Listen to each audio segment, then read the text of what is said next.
ಬೆಂಗಳೂರು ಗ್ರಾಮಾಂತರ ರಣಕಣ ದಿನದಿಂದ ದಿನಕ್ಕೆ ರಂಗೇರ್ತಾ ಇದೆ. ಇನ್ನೇನು ಕೆಲವೇ ಹೊತ್ತಿನಲ್ಲಿ ಕಾಂಗ್ರೆಸ್ ಅಭ್ಯರ್ಥಿ ಡಿಕೆ ಸುರೇಶ್ ನಾಮಪತ್ರವನ್ನು ಸಲ್ಲಿಕೆ ಮಾಡಲಿದ್ದಾರೆ. ಹೀಗಾಗಿ ಬೆಳಗ್ಗೆಯಿಂದಲೂ ಕೂಡ ಡಿಕೆ ಸುರೇಶ್ ಇವತ್ತು ಟೆಂಪಲ್ ರನ್ ಅನ್ನು ಮಾಡಿದ್ದಾರೆ. ಹಾಗೆಯೇ ಅಣ್ಣ ಡಿಕೆಶಿ ಕಾಲು ಮುಟ್ಟಿ ನಮಸ್ಕಾರವನ್ನು ಮಾಡಿದ್ದಾರೆ ಡಿಕೆ ಸುರೇಶ್.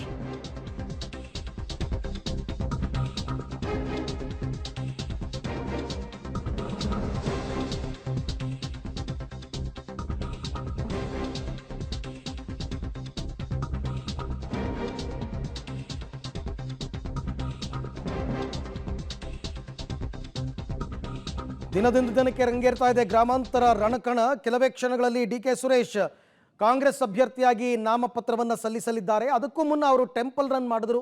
ಅವರ ಅಣ್ಣ ಡಿಕೆ ಶಿವಕುಮಾರ್ ಅವರ ಆಶೀರ್ವಾದವನ್ನು ಕೂಡ ಪಡ್ಕೊಂಡಿದ್ದಾರೆ. ಕನಕಪುರದ ಕೆಂಕೇರಮ್ಮ ಮತ್ತು ರಾಮನಗರದ ಚಾಮುಂಡೇಶ್ವರಿ ದೇವಿಗೆ ಪೂಜೆಯನ್ನು ಸಲ್ಲಿಸಿದ್ದಾರೆ. 11 ಗಂಟೆಯ ಬಳಿಕ ಜಿಲ್ಲಾಧಿಕಾರಿ ಕಚೇರಿಯಲ್ಲಿ ನಾಮಪತ್ರವನ್ನು ಸಲ್ಲಿಕೆ ಮಾಡಲಿದ್ದಾರೆ. ಇದು ಕಾಂಗ್ರೆಸ್ನಿಂದ ಮೊದಲ ನಾಮಿನೇಷನ್. ಇವತ್ತಿನಿಂದ ನಾಮಪತ್ರ ಸಲ್ಲಿಕೆ. ಮೊದಲ ಹಂತದ ಚುನಾವಣೆ ನಡೀತಕ್ಕಂಥ 14 ಕ್ಷೇತ್ರಗಳಿಗೆ ಆರಂಭ ಆಗಿದೆ.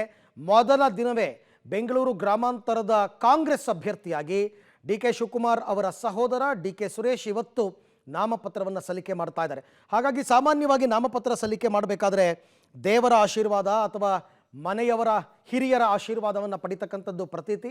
ಅದೇ ರೀತಿಯಲ್ಲಿ ಡಿಕೆ ಶಿವಕುಮಾರ್ ಮತ್ತು ಅವರ ಪತ್ನಿ ಅಂದರೆ ಅಣ್ಣ ಅತ್ತಿಗೆ ಆಶೀರ್ವಾದವನ್ನು ಪಡ್ಕೊಂಡಿದ್ದಾರೆ, ತಾಯಿ ಆಶೀರ್ವಾದವನ್ನು ಪಡ್ಕೊಂಡಿದ್ದಾರೆ.